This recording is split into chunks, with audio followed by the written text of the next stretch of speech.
बच्चों तो क्वेश्चन को एक बार पढ़ लेते हैं। क्वेश्चन में लिखा हुआ है कि in a group of 3 girls and 4 boys, 3 girls हैं और 4 बॉयज़ हैं, ठीक है। There are 2 boys B1 and B2, 2 boys का नाम दे दिया, अच्छी बात है। Number of ways in which these girls and boys can stand in a queue, queue में खड़े करना इन सबको, such that all the girls stand together, सारी गर्ल्स एक साथ हों, and all the boys also stand together, अच्छा सारे बॉयज़ भी एक साथ हों, लेकिन B1 B2 एक साथ ना हो। तो ये तो भाई बहुत ही, ये एक रेगुलर PNC क्वेश्चन है। ऐसे क्वेश्चन भी आपके नोट्स में ज़रूर रहते हैं। आप कहीं भी पढ़ें, आपके पास अगर कोई ऑथेंटिक नोट्स हैं जेई की प्रिपरेशन के लिए मैथ्स का, तो उसमें इस तरह के क्वेश्चन 100% रहते हैं। तो अगर आपको नोट्स रिवाइज होगा तो आप आराम से क्वेश्चन कर पाते। अब पता नहीं आपने किया है कि नहीं। तो देखिए क्वेश्चन ये है कि अपने पास क्या है, क्वेश्चन में जो इन्फॉर्मेशन है उससे कह रहे हैं कि 3 गर्ल्स हैं और 4 हैं बॉयज़, फाइन। अब सभी गर्ल्स को एक साथ रखना है, ये साथ में रहना चाहती हैं और बॉयज़ भी साथ में रहना चाहते हैं, टुगेदर ये भी है, टुगेदर ये भी है। लेकिन इनका ये कहना है कि 2 बच्चे इसमें से जो B1 और B2 हैं उन्हें साथ में नहीं रखना है। तो आप क्या करिए, तो आप क्या करें कि जनरली जो सबसे बेसिक क्वेश्चन इस टाइप का आपकी नोटबुक में जिससे शुरुआत होती, तो ऐसे कहेंगे कि साहब नंबर ऑफ मेथड्स या number of arrangements such that all boys and all girls are together, ठीक। तो आप कैसे करते हैं, तो आप कहेंगे कि साहब ऐसा करिए कि 3 गर्ल्स हैं G1 G2 G3। अब ये अरेंजमेंट में जहाँ भी जाएंगी एक साथ जाएंगी, तो इनको मिलाकर आप एक यूनिट कंसीडर कर लीजिए, क्योंकि आपको इनको एक साथ रखना है। ऐसे अपने पास 4 बॉयज़ हैं B1 B2 B3 B4, इनको आप एक यूनिट मान लीजिए। इनको भी अभी हम ये कंडीशन यूज़ नहीं कर रहे हैं कि 2 जो एडजस्टेंट ना हो, अभी केवल और केवल एक एलिमेंट्री जो आपकी नोटबुक में जैसे शुरुआत होती इस तरह के क्वेश्चन की, कि number of arrangement such that सभी बॉयज़ और सभी गर्ल्स टुगेदर हो। तो कुल मिलाकर अपने पास 2 यूनिट हैं, तो उनको अरेंज करना है एक रो में, तो 2 फैक्टोरियल। फिर गर्ल्स को हम आपस में अरेंज कर सकते हैं, देयर आर 3 गर्ल्स, तो वो 3 factorial, and boys can also be arranged among themselves, तो that is 4 factorial for boys also.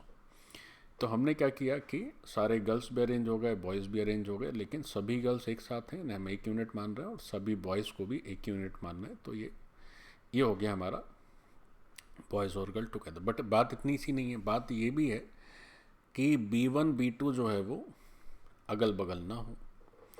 अब B1 B2 अगल बगल ना हो तो बहुत बातें हो सकती हैं। कैसे, B1 B2 के बीच में कोई एक आ जाए, है ना, B1 B2 B3 B4, ये क्या लिख दिया मैंने, B3 B4। हाँ, B1 B2 अगल बगल ना हो, ये कैसे होगा, तो B1 B2 के बीच में कोई एक आ जाए, या हो सकता है कोई 2 आ जाए, दोनों ही आ जाए।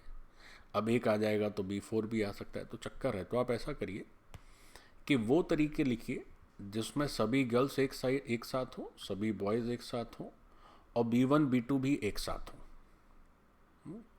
तो टोटल तरीके में वो तरीके हट जाएंगे, तो अपने आप वो आंसर मिल जाएगा जिसमें B1 B2 एक साथ नहीं है। फिर समझिए, हमने कहा कि हमें वो तरीके चाहिए थे जिसमें B1 B2 साथ साथ ना हो, नॉट एडजेसेंट। तो आप वो तरीके लिख लें जिसमें B1 B2 साथ में है, वो थोड़ा इजी पड़ेगा, तो वो तरीके आ जाएंगे। और फिर इस आंसर में वो आंसर घटा दीजिएगा, तो अपने आप वो आंसर आ जाएंगे जिसमें B1 B2 साथ में नहीं है ना। तो देखते हैं कैसे करना है। अब हम लिख रहे हैं कि ऑल गर्ल्स टुगेदर, अच्छा फिर लिख रहे हैं कि ऑल बॉयज़ ऑल्सो टुगेदर,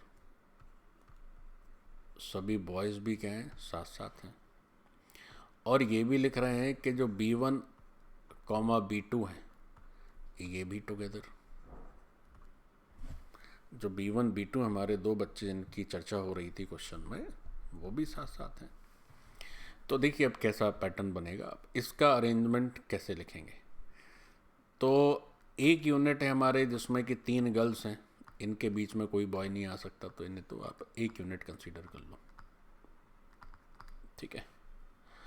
अच्छा, अब क्या है कि B1 B2 B3 B4, अब ये पूरा एक यूनिट तो है,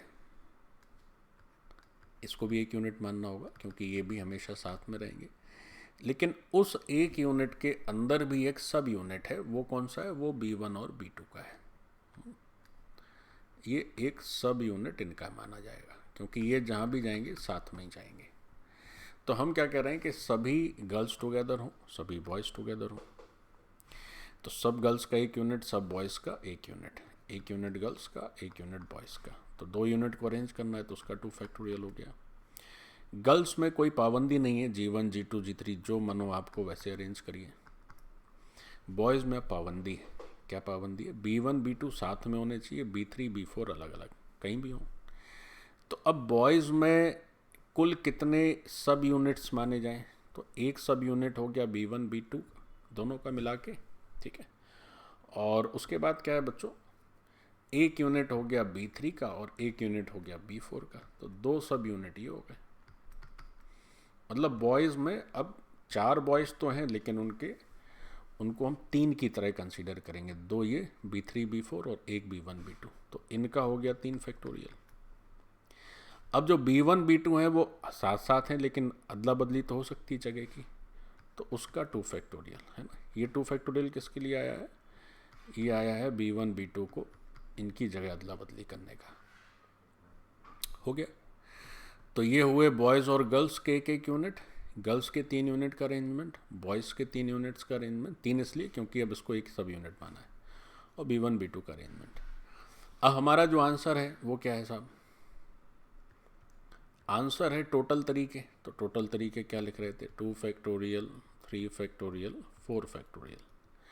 उसमें से कौन से तरीके हटा देने जिसमें B1 B2 साथ साथ पाए जाएं, तो 2 फैक्टोरियल 3 फैक्टोरियल 3 फैक्टोरियल और 2 फैक्टोरियल। तो अब अगर इसको सॉल्व किया जाए तो 2 फैक्टोरियल इंटू 3 फैक्टोरियल तो कॉमन ही पड़ रहा है, 4 फैक्टोरियल में 3 फैक्टोरियल इंटू 2 फैक्टोरियल आप सब्ट्रैक्ट कर दीजिए, तो ये 2 3 दूनी 6। अब 4 फैक्टोरियल में तो क्या हो जाएगा, 3 फैक्टोरियल कॉमन ही आ जाएगा, 4 में 2 गया तो 2 ही बचा, तो ये रिजल्ट हो जाएगा 2 into 6, 3 factorial is again 6 into 2, तो क्या हो गया रिजल्ट, 12 12 144। तो ये एक ये जो क्वेश्चन सॉल्व किया है बच्चों हमने, ये एक बहुत ही इजी PNC का एक साधारण सा क्वेश्चन है। ये आपको अवश्य सॉल्व करना चाहिए था एग्ज़ाम में, या ऐसा कभी आगे आ जाएगा तो आप ज़रूर सॉल्व करें। क्वेश्चन को एक बार पढ़ना ज़रूरी है, ठीक से पढ़ें। चलिए, धन्यवाद बच्चों।